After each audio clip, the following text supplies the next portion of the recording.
coffee. Don't normally have a morning coffee on days that I work. Usually all water. Anyway, so last night I figured out why the propane wasn't flowing. For the propane to flow in this set, the propane detector, the propane sensor, I thought it was to warn me if there was propane flooding the RV, but apparently it's something like that. Maybe it detects propane going through the system. I don't know. But it was missing a wire nut. And just making everything sound better. What the fuck is this? Well, that's important. And since I have my surplus of wire nuts right now, I grabbed one and I went down there and I looked at it.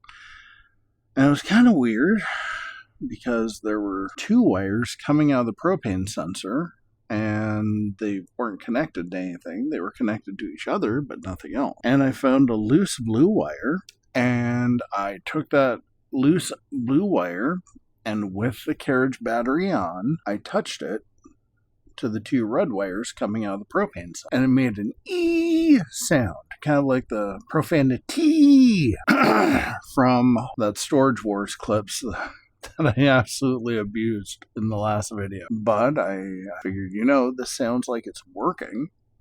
It sounds like it's doing what it's supposed to be doing. It might be faulty, but let's take a wire nut, let's secure that wire onto these two wires and see where we go from there.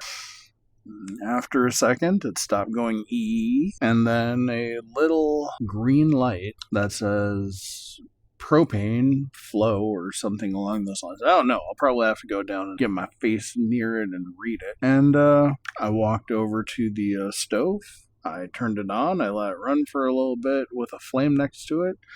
And all of a sudden, the flame that I had next to it started going like there was air bleeding out of the burner. And a few seconds later, it started making a sound like it was trying to ignite. Not like the igniter, but like the whoosh. It was kind of trying to whoosh. And then a second later, it whooshed. And I had gas going to my grill. And then I bled the other two burners, which honestly didn't need bled. The propane was already there for them. I walked over and I turned on the furnace. Furnace is going. So going over the lists of things that need to get done in this RV before I can start freelancing again.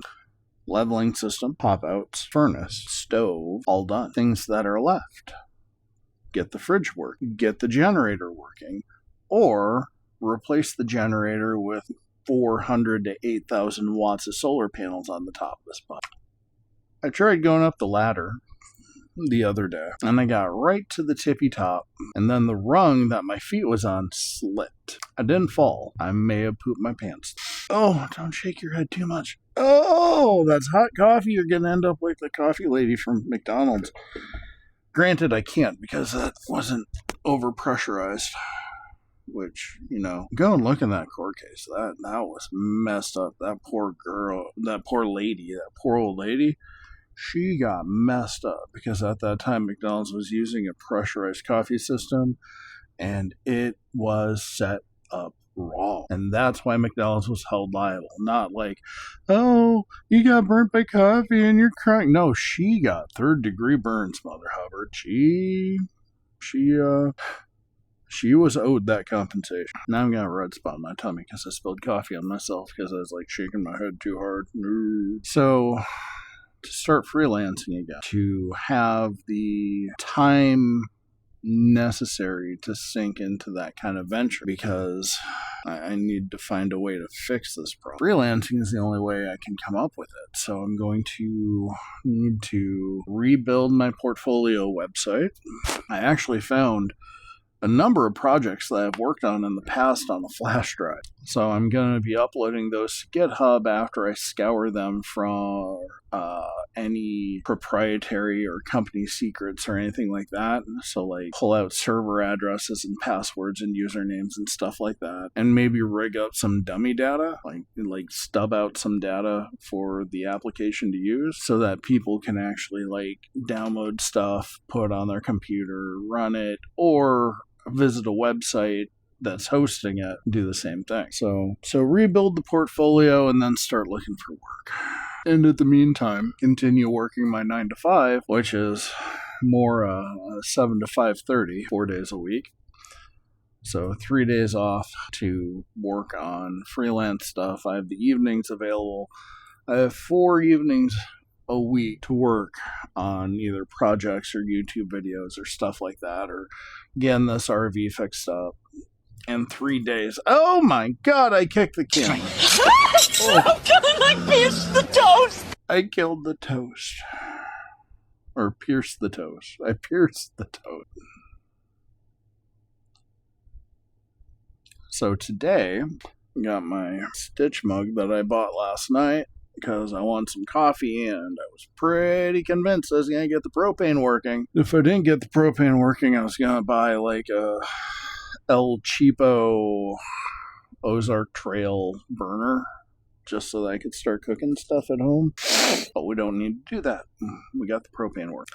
And so I got my Ohana mug. I've already warned everybody that sometime today I'm going to show up at school and I'm going to abscond with my children this afternoon early, and then we're going to drive over and I'm going to take them bowling for the first time. So I'll try and get some footage of that. But you know what? I'm going to be having fun. I'm going to be with my kids. I might keep that to myself so that I can just live in the moment. Woke up this morning. It wasn't so cold. I ran the furnace last night, so I got the inside of the RV up to temperature. By the time the RV got up to temperature, though, I had already depleted half of the carriage battery with the fan, so that just tells me that my battery array is definitely undersized. So I woke up this morning, it wasn't too cold, still chilly. Got dressed, jumped in the car, went, got the kids, took them to school, warned them that I might see them early today. Didn't tell them where we were going. Got back to the RV, turned on the RV to start charging the carriage batteries, turned on the furnace to utilize that extra energy I was producing with the engine to warm this puppy up, and decided to make myself a cup of coffee. All cinematic like. I'm gonna have to, oh god, that's horrible fucking coffee. My uncle ruined me for coffee. I can't find coffee in the store nearly as good as the coffee that he sold. And if it wasn't for the fact that they brought in private investors that wanted to push profits, they would probably still be in business. But chasing profits put them out of business. They had to make the investors happy, and they made poor choice, poor investment. They were roasting coffee.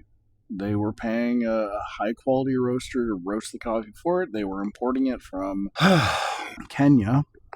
Where can you see lions? Only in Kenya.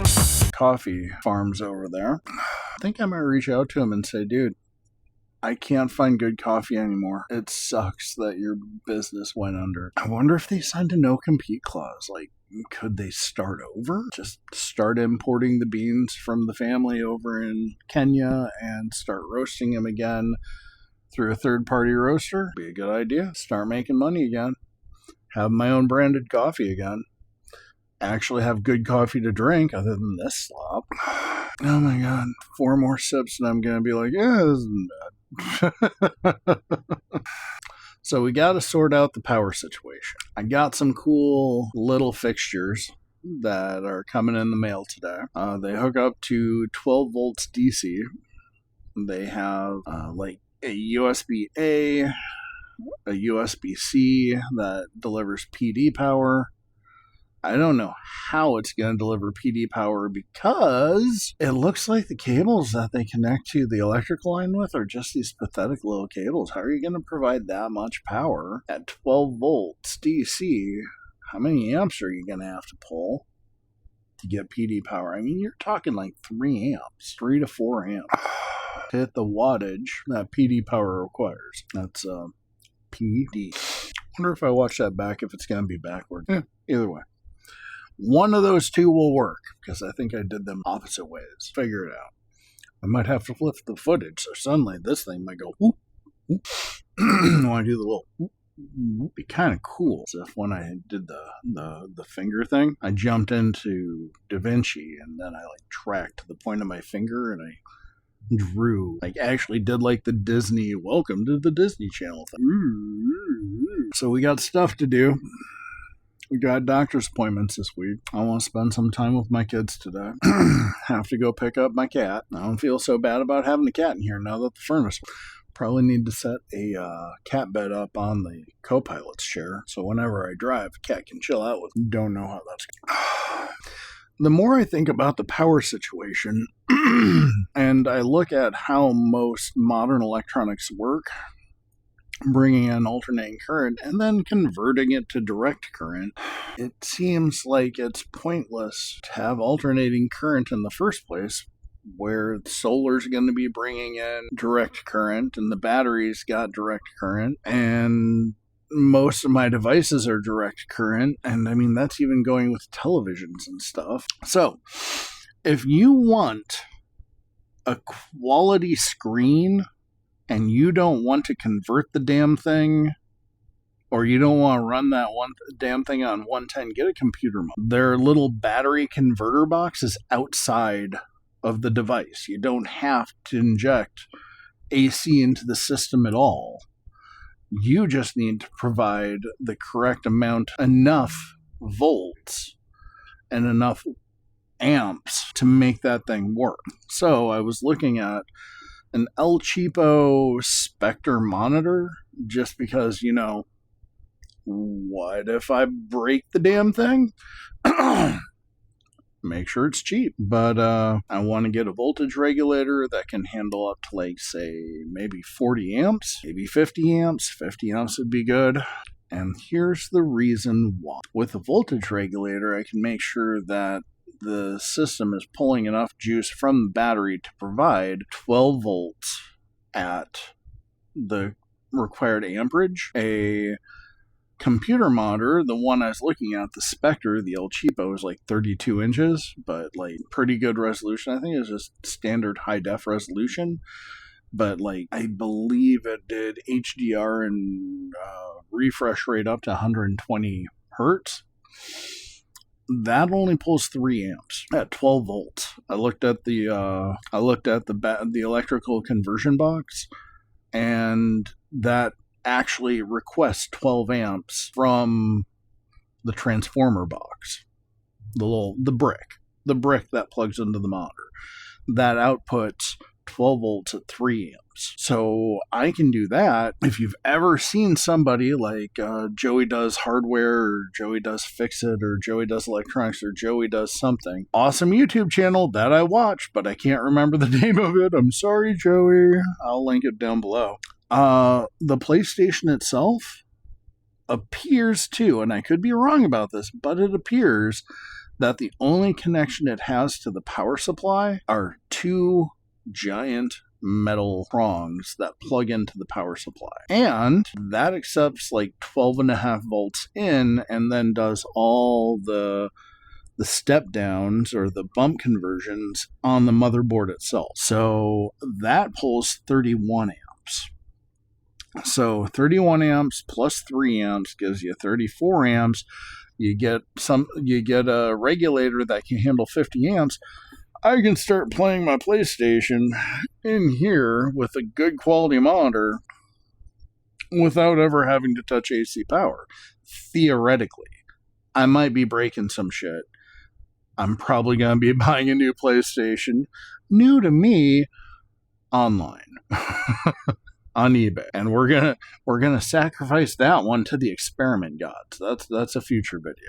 But the only thing I can think of that I might want in this RV that's 110 volts alternating current, a soldering station, so I can work on electronics like I used to. Maybe a full-blown PC. I was kind of thinking I got the breakfast nook over there with no benches and some goofy ass table. Well, if I take the goofy ass table out And then what I can do on the wall is I can actually mount like a open air PC and then mount a graphics card to the wall and use a riser cable to connect it to the PCI Express on the motherboard.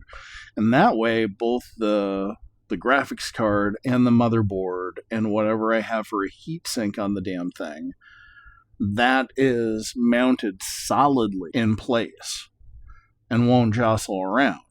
Because the last thing I wouldn't want in this RV or in any RV is a PC with a high-end graphics card flopping around ready to snap off that PCI Express port. So we gotta figure out a way to do standoffs, some sort of heat-resistant material. I wonder if I could do the cutting board method. Would the silicon cutting board be... I think they're not silicon, I think they're nylon. Would they resist enough heat, or can I do a large enough standoff that the graphics card just wouldn't trash and melt it? Considering I'm pretty sure we've melted some of those in the kitchen at home. I don't know. More content for the content gods, right? And yet I don't want to risk the things at the house to this. So we'll try it. We'll experiment. We'll pick up spare parts here and there, test it out. But here's the thing. A computer also runs off 12 volts DC. Most the ones that run off more voltage usually require, well, they definitely require less amps. But, so, for example, a high-end graphics card takes 12 volts DC, motherboard takes 12 volts DC. However, the ATX connector provides lower voltages, so there is a bump converter in the power supply that supplies those lower 3.3 volts and 5 volts to the motherboard. But for those of you who have dabbled in the whole crypto mining world using graphics cards, the power supplies you get for those rigs are 12 volts. Just straight 12 volts. You don't buy the commercial, not commercial, the consumer grade power supplies that do the bump conversions inside the power supply itself. You get a little circuit board that plugs into your ATX that accepts 12 volts and does the pump conversions and routes it to the right pins. So you don't have to have the ATX power supply. So if you can put a regulator in line on that as well, that can give you enough amperage. But you're talking about a lot of amps. I mean, you'll get like an hour usage out of a 100 amp battery, maybe less. I don't know what modern graphics cards consume for power. The last one I got is a 3060 Ti, and that's why I use it on my editing rig at home. We will tackle the computing issue in the future. Right now, I'm still using my laptop. And, if I remember correctly, my laptop power supply also supplies 12 volts. So, we could also plug that in directly. Unfortunately, I kind of cheaped out on my laptop when I bought it a couple years ago. It does not have USB-C power input.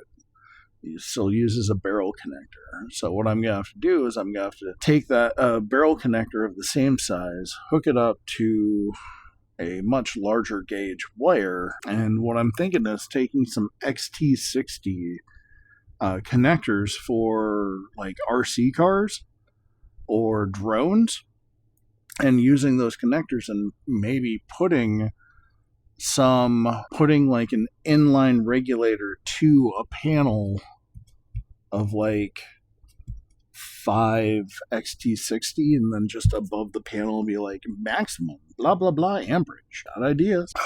My coffee's almost, oh my god, that coffee's not terrible all of a sudden. Okay, it got me, it tricked me. It was like, no, we're not so bad. Ha ha, we're so bad. Gotta talk to Edward. But battery on my phone's about dead. I'm gonna stop recording this little have coffee with me sesh, and probably head over to the house and get started with my day. Got packages arriving today. Got time I want to spend with the family, and I got doctor's appointments this week. And gross. So thank you for joining me.